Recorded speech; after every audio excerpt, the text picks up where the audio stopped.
Good morning, beta. I hope that you have completed your worksheets of lesson number 4, metals and non-metals.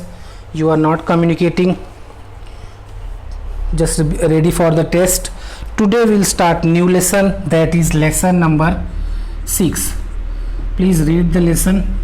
Name of the lesson is combustion and flame. Name of the lesson is combustion and flame. What are the topics that will be covered in this lesson are, first we will see that combustion, जो हम आज देखेंगे कि combustion है क्या. After that conditions, combustion होने के लिए क्या क्या conditions चाहिए.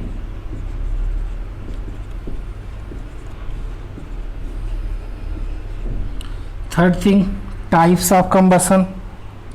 कंबसन भी डिफरेंट टाइप्स का है बेटा.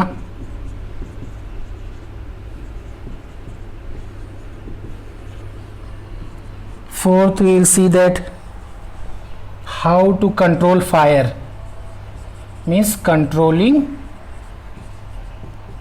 Fire. It's a very easy and interesting lesson. Please read the lesson. And next we will see that flame. अब फ्लेम क्या होता है बेटा, जनरली जब कैंडल जलाते हैं तो जो लाइटिंग पार्ट होता है that is known as flame. After that we will see that fuel and characteristics of fuel.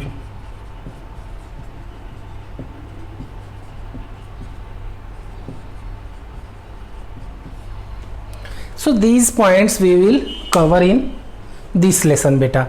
Let's start with combustion. What is combustion?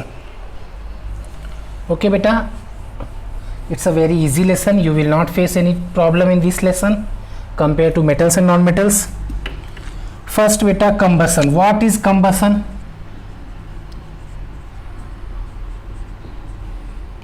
Combustion means suppose आप simply समझ सकते हो burning. Combustion is a process in which combustion is, मैं लिख भी रहा हूं बेटा. Combustion is a process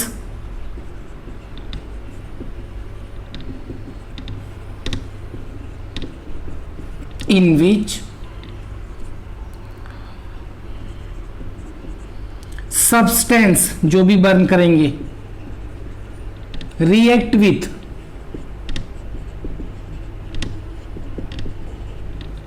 आपने 6th स्टैंडर्ड में पढ़ा है कि air support burning, without oxygen कोई चीज बर्न नहीं होता और बर्निंग को ही हम कंबसन में काउंट करते हैं. But it is a process, तो इसलिए combustion means only burning we can not say. Combustion is a process in which substance react with oxygen.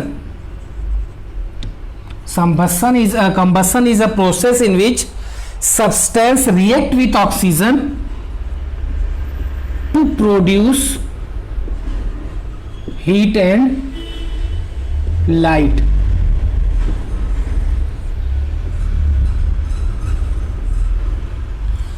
Combustion is a process, or you can say that combustion is a chemical process.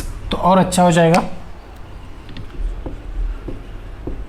Why it is chemical? एक बार burn हो गया तो दोबारा obtain नहीं होगा, तो जो reversible नहीं होता उसको हम केमिकल प्रोसेस बोलते हैं बेटा. Combustion is a chemical process in which substance react with oxygen to produce heat and light. I hope आपको समझ में आ गया कंबसन क्या है बेटा. कंबसन एक प्रोसेस है जिसमें सब्सटेंस जो ऑक्सीजन से रिएक्ट करेगा और हीट एंड लाइट प्रोड्यूस करेगा. सपोज आपके पास एक कैंडल है, अब उसको बर्न करना है तो हमारा सेकेंड पॉइंट है conditions.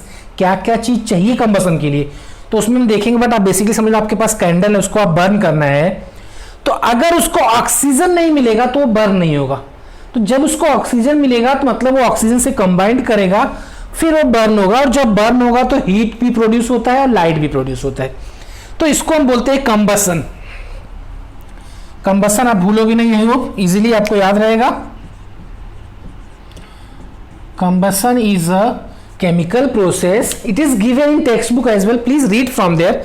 Combustion is a chemical process in which substance react with oxygen to produce heat and light. And combustion, अब you can say that just burning say LPG, burning a candle, कुछ भी ऐसी चीजें डाल सकते हो वहां पे, उसको हम बोलेंगे कंबसन हो रहा है वहां पे। तो क्या मेन चीज इसमें याद रखना है, कंबसन एक केमिकल प्रोसेस है जिसमें सब्सटेंस रिएक्ट करेगा ऑक्सीजन के साथ और बर्न होकर के हीट एंड लाइट प्रोड्यूस करेगा।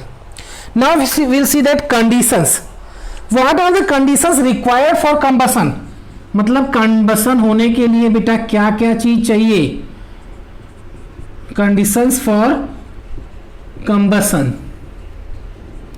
इजी लेसन है, थोड़ा भी अगर ध्यान दिए तो आपको बहुत समझ में आएगा और रीड करोगे तो मोस्ट ऑफ आपको समझ में आ जाएगा। So conditions for combustion, 3 things are required for combustion बेटा। पहला सब्सटेंस चाहिए आपको, जिसको आप लिख सकते हो combustible substance. Combustible substance mean मतलब जो हम बर्न कर रहे हैं वो सब्सटेंस तो हमें चाहिए, नहीं जलेगा क्या। सो अ combustible substance, combustible substance, first thing। second thing बेटा सपोर्टर, अच्छा बर्निंग में क्या सपोर्ट करता है, क्या सपोर्ट करता है बेटा बर्निंग में, ब्रैकेट में लिख देता हूं ऑक्सीजन। ये ऑक्सीजन सपोर्टर है, आपके पास माचिस है और आप बर्न कर रहे हो कैंडल, लेकिन सपोर्ट उसको चाहिए ऑक्सीजन का, बिना ऑक्सीजन को बर्न नहीं होगा। So here you can write there supporter और you can say that oxygen directly. Third thing क्या चाहिए बेटा, 2 चीज तो बहुत है बर्निंग के लिए, कुछ और चाहिए इसके लिए। यस, बर्न करने के लिए माचिस चाहिए, बट माचिस जरूरी नहीं है, आप लाइटर भी ले सकते हो। उसके लिए उतना हीट चाहिए, वो टेम्परेचर चाहिए बर्न होने के लिए। तो इसको हम लिखते हैं यहाँ पे अटेनमेंट ऑफ, जाने तो ये वर्ड आपको कंफ्यूज करेगा, आप लिख सकते हो इग्निशन टेम्परेचर। इग्निशन टेम्परेचर क्या है बेटा, मैं बता रहा हूं, मतलब एक सब्सटेंस होना चाहिए बर्निंग होने के लिए, दैट इज सपोज कैंडल, उसको ऑक्सीजन का सपोर्ट चाहिए एयर में से, वो उसको मिल रहा है, और उसके बाद अगर आप माचिस से बर्न कर रहे हो तो उसको उतना हीट मिलना चाहिए बर्न होने के लिए। इग्निशन टेम्परेचर क्या है बेटा, इसको नेक्स्ट वीडियो में डिस्कस करेंगे इग्निशन टेम्परेचर के लिए, बट आप खाली याद रखो कि 3 कंडीशंस चाहिए। बट ओरली मैं आपको बता देता हूँ इग्निशन टेम्परेचर क्या है। कोई भी चीज जब बेटा बर्न होती है तो उसको उतना टेम्परेचर चाहिए होता है। आप सपोज एक कैंडल जला रहे हो और एक वुड जला रहे हो, क्या दोनों को सेम टेम्परेचर पे हम बर्न कर सकते हैं? नहीं, वुड को ज्यादा टेम्परेचर चाहिए। So ignition temperature is a temperature at which substance catch fire. Ignition temperature is a lowest temperature at, क्योंकि बहुत ज्यादा दोगे तो बर्न होगा, लेकिन कम से कम कितने पे बर्न हो रहा है, that is ignition temperature. Ignition temperature is a temperature at which substance catch fire. I'm repeating again बेटा, ignition temperature वो सबसे कम से कम टेम्परेचर है। जैसे हम एग्जाम देते हैं, आपको बोला गया 50 में 17 मार्क्स चाहिए पासिंग, तो आपका यहाँ पे पासिंग मार्क कितना हो, मिनिमम 17। वैसे इसको बर्निंग जो पॉइंट है दैट इज टेम्परेचर चाहिए उसको बर्निंग होने के लिए, उसको हम बोलते हैं इग्निशन टेम्परेचर। इसके बारे में हम अच्छे से देखेंगे नेक्स्ट वीडियो में। प्लीज रीड द लेसन बेटा। Thank you.